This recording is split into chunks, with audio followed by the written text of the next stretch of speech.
Hola, bienvenidos. Estamos arrancando el tercer episodio de ¿Qué pasa Inter Miami? Como siempre, tratando de llevarles a todos ustedes lo que está pasando en torno a este nuevo club. Ha sido una semana importante, una semana de encuentros, una semana de anuncios. Faltan algunas cosas por conocerse todavía.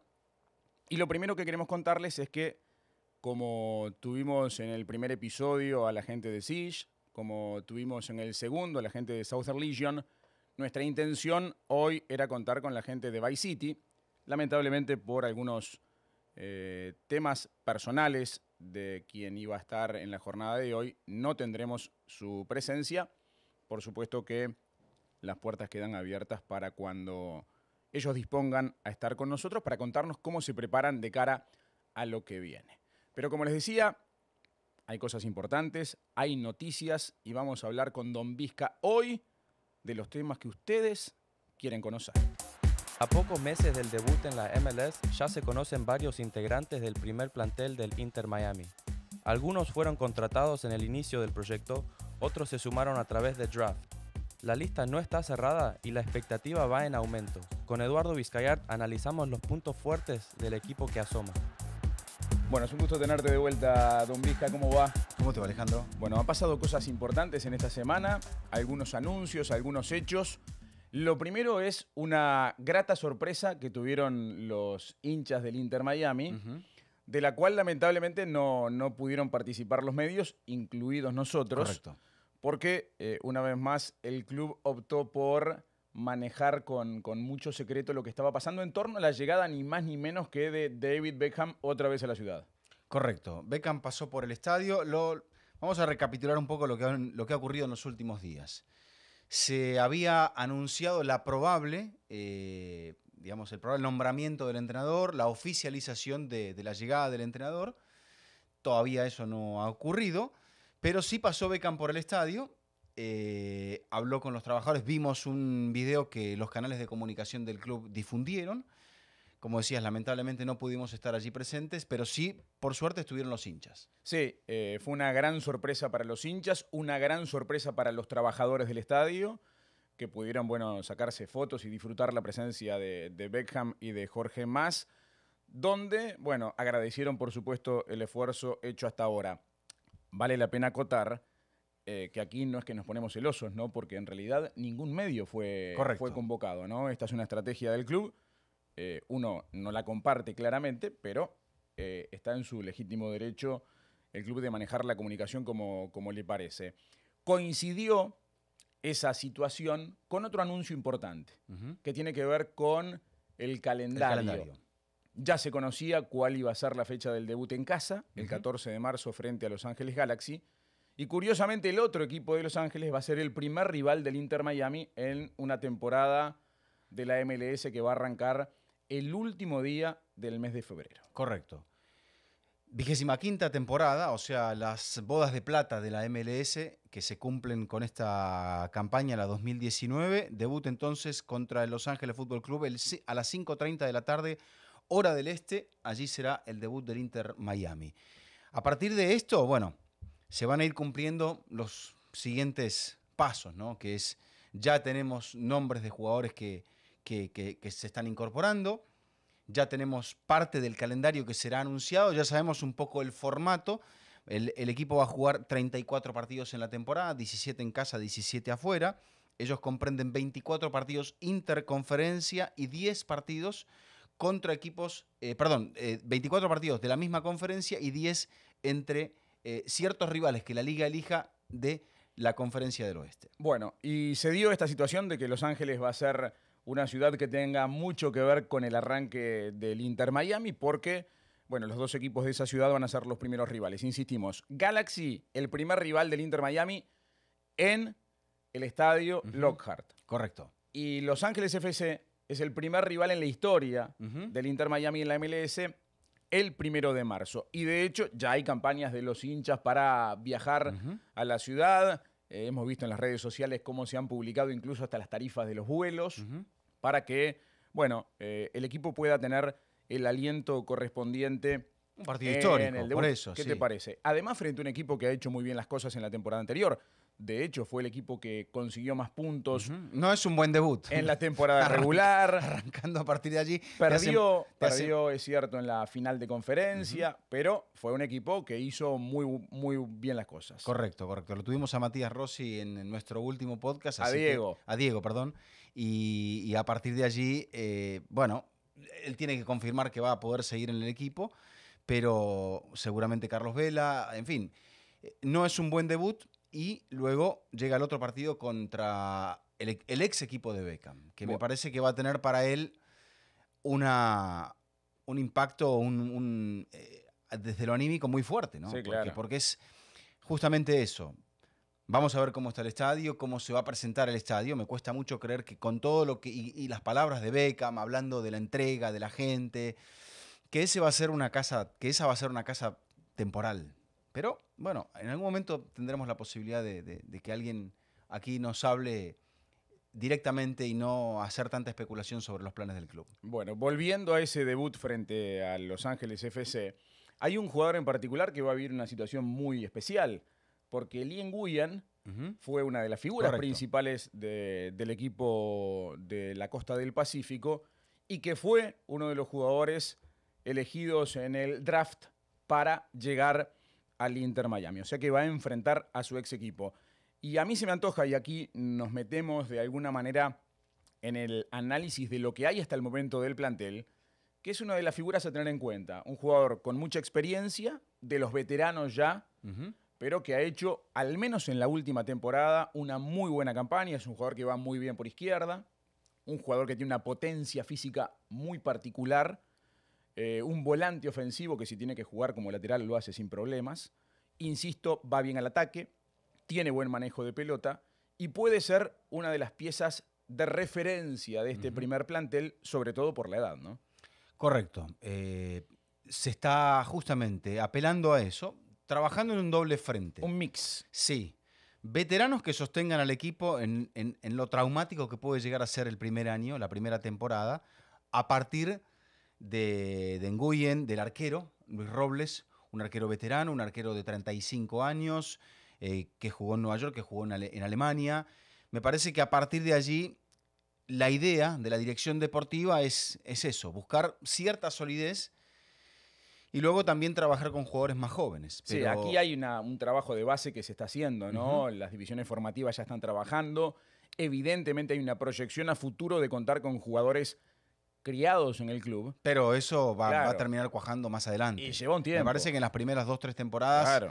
necesitas jugadores de experiencia. Exacto, ya gente que haya jugado en primera división. Robles incluso tuvo partidos en la selección de Estados Unidos. Tiene un par de partidos Robles, correcto. Nguyen también, o sea, jugó 9 partidos, pero estamos hablando de un jugador de 33 años, el arquero de 35 años.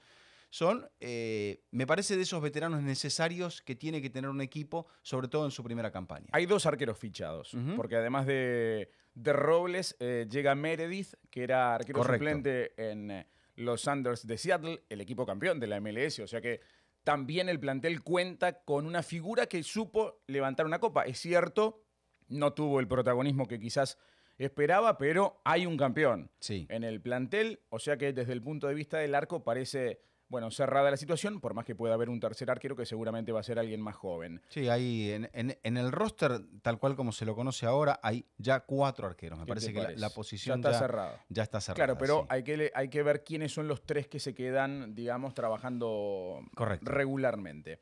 Yendo a otros jugadores que se han destacado. Antes del draft, el Inter Miami anunció varios jugadores sudamericanos jóvenes con proyección. Carranza, Pellegrini, el venezolano Macún. Sí. Es decir, hay también una mirada importante hacia el futuro. Y uno de ellos ya queda como jugador fuera del presupuesto. Correcto. Jugador designado. Que termina siendo Pellegrini. Pellegrini. Ese jugador, que es un delantero, ya está... Volante izquierdo, dicen. Sí, doble punta quizás, ¿no? Sí. Es un jugador que ha anotado goles, un jugador valioso desde el punto de vista ofensivo y que ya no es que le cierre la puerta, pero de alguna manera baja la cuota a 2 jugadores Exacto. que puedan venir de esos pesos pesados, ¿no? Pero ya te deja ver algo. O sea, que uno de tus jugadores designados tiene 19 años y tiene pocos partidos en primera división, aunque venga una primera división de renombre como es la primera división del fútbol argentino, es ya una muestra de intención. Los veteranos, el caso de Robles, por ejemplo, también hablan un poco de la línea que se quiere trazar, ¿no? No, me parece que no. Lo que podemos hacer en esa lectura entre líneas es que no se van a tirar cohetes. Como todo había empezado de un modo muy poético, el estadio, en el terreno al lado del aeropuerto, con esa maqueta preciosa. Y de momento vamos por otras vías, ¿no? Un poco más modestas, calculando riesgos, pero se va avanzando. Esto, de alguna manera, me lleva a plantearte una pregunta. Uh-huh. Porque en el primer episodio hasta nombramos algunos jugadores muy importantes, ¿no? Los nombramos nosotros porque sonaron en algún momento. Hablamos de Cavani, hablamos de Suárez. Se llegó a hablar de Messi, ¿no? Se ha hablado también de Ezequiel Palacios, jugador de River Plate. Lo de Ezequiel Palacios es más bajado a tierra, quizás. Correcto. ¿No? Pero la gran pregunta es, ¿vendrá de Europa algún jugador a la primera temporada del Inter Miami? Quizás me da la sensación llegue cuando termine la temporada europea. No o sea, que un jugador se desvincule en la ventana del mes de enero, lo veo poco probable. En el próximo mercado de transferencias. Salvo que sea, por ejemplo, no el fichaje más fuerte, pero estamos todos hablando en el terreno de la especulación, ¿no? ¿Y también especulando con lo que haya sido el rendimiento del equipo en la parte inicial de la temporada? No sé si tanto. Más pensando en la parte económica de cómo se manejan las transferencias. Correcto. Por ejemplo, cuando el propio Beckham llegó al Galaxy, él anuncia, y le generó un problema terrible con Fabio Capello, que era su entrenador en el Real Madrid. Beckham anuncia que se va a ir cuando estábamos, calculo que en enero todavía. Y Capello lo congela. Estamos hablando temporada 2006-2007. Y lo termina recolocando en el equipo en el final de la campaña, donde el Real Madrid viene de atrás y le arrebata el título al Barcelona.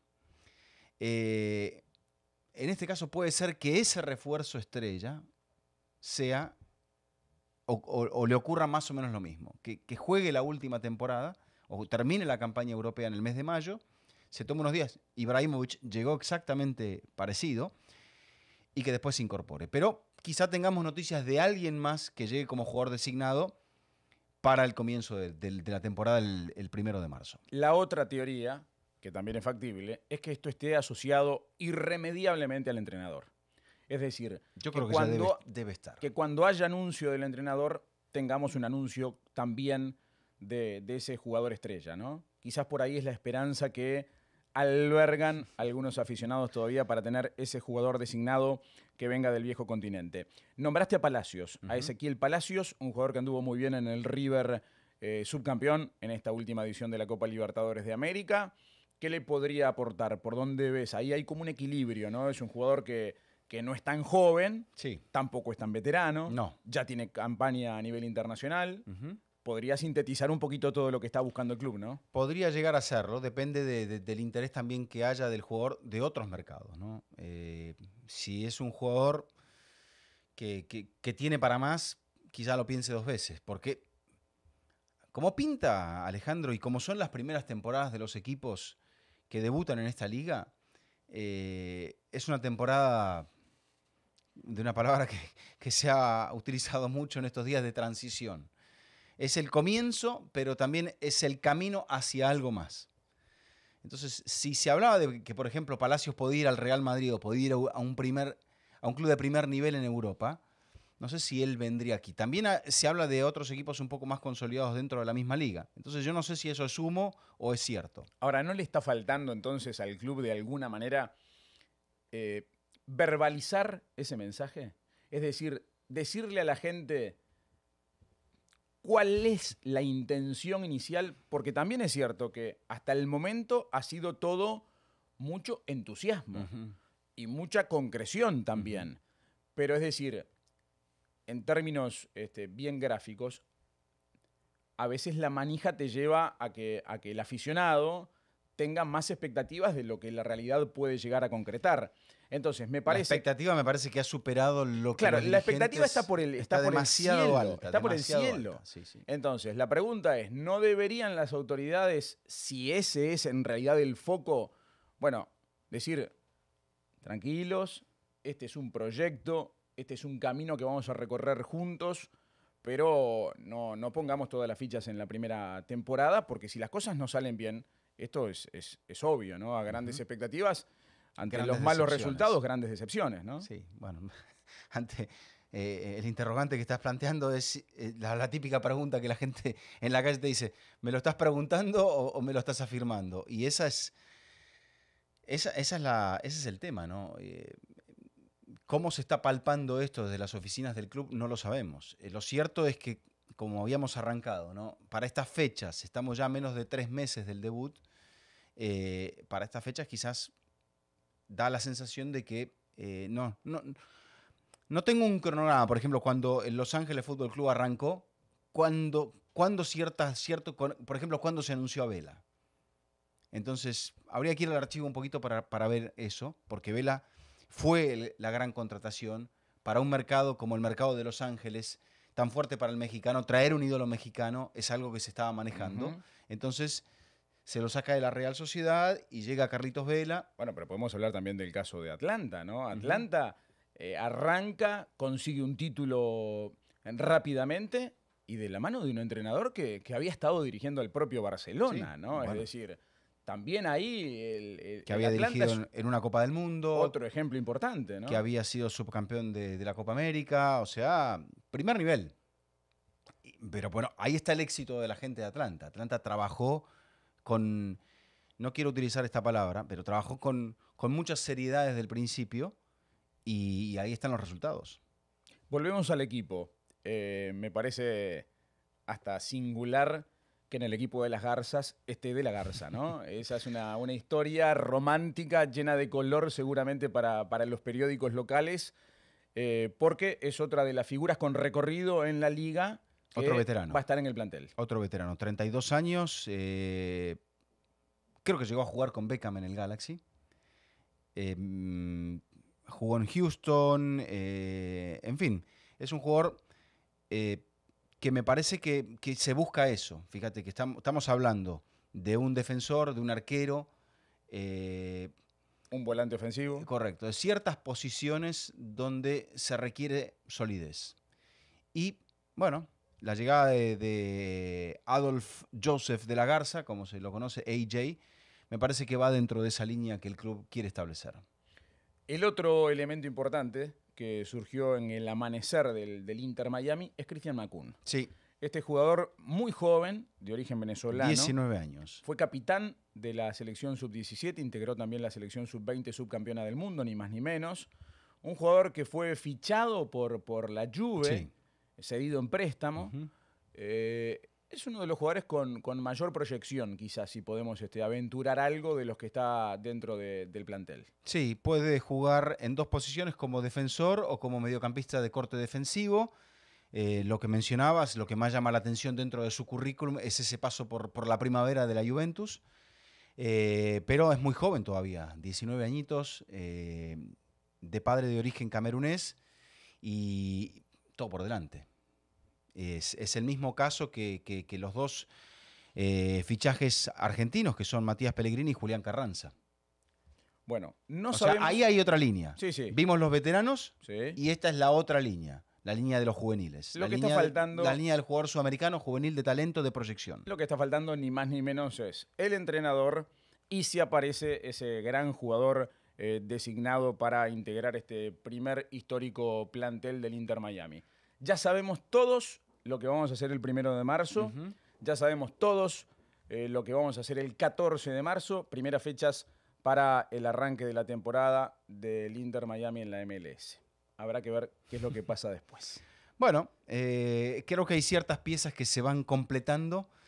Estamos viendo el tema del estadio. Lo que me deja ver también el tema del estadio es que se le está poniendo mucho énfasis a esta situación que en un principio pintaba como temporaria. No es una casualidad, me parece, no es una situación del azar que se inviten a las hinchadas, que vaya Jorge Mas, que vaya David Beckham. Pese a que el clima está muy bueno aquí en el sur de Florida, creo que no es un viaje más. Es algo en lo cual se demuestran intenciones muy serias de que esa sea la casa del Inter Miami. Sí, independientemente de qué pase en el futuro, yo en esto no lo veo mal. Es decir, me parece que la primera casa tiene que ser la mejor. Después, si logra acceder al Freedom Park, si logra cambiarse a un lugar más propio de Miami, bienvenido sea. Con otro aire. Pero no veo mal que lo que sea una transición se recorra de la mejor manera posible. Yo no he visto partidos de los Strikers, pero allí jugaban los Strikers. Allí jugaron grandes figuras de la vieja liga profesional de Estados Unidos. Allí jugó el Fusion también. Entonces me parece que es un punto, un escenario que tiene una cierta nostalgia, que tiene un valor emocional. Y eso me parece importante también, porque esto lo digo en un punto de vista personal, ¿no? Construir algo bonito desde cero lleva su tiempo. Y creo que hay que generar, el equipo va a tener que generar, entusiasmo ya tiene, va a tener que luego generar arraigo. Y eso lo va a generar a través de lo que muestra en la cancha, a través de la identidad que tenga. Nos vemos en la próxima. Hasta la próxima. Estamos cerrando el episodio de hoy de ¿Qué pasa Inter Miami? Con una breve aclaración. Eduardo especulaba sobre la situación de Carlos Vela y Los Ángeles FC. Bueno, de hecho, se había anunciado en su momento 4 meses antes del comienzo de la temporada de la llegada del mexicano. Eso marca las diferencias de cómo se manejó en su momento el equipo de la costa oeste, incluso con la designación de Bradley como entrenador también. Mucho tiempo antes, la temporada arrancó en febrero y Bradley ya estaba presentado en el mes de julio. Así que ahí hay un camino recorrido distinto a lo que ha elegido por el momento el Inter Miami. Hasta aquí llegamos con el episodio de hoy, pero la próxima semana volveremos para que ustedes sepan todo lo que pasa Inter Miami.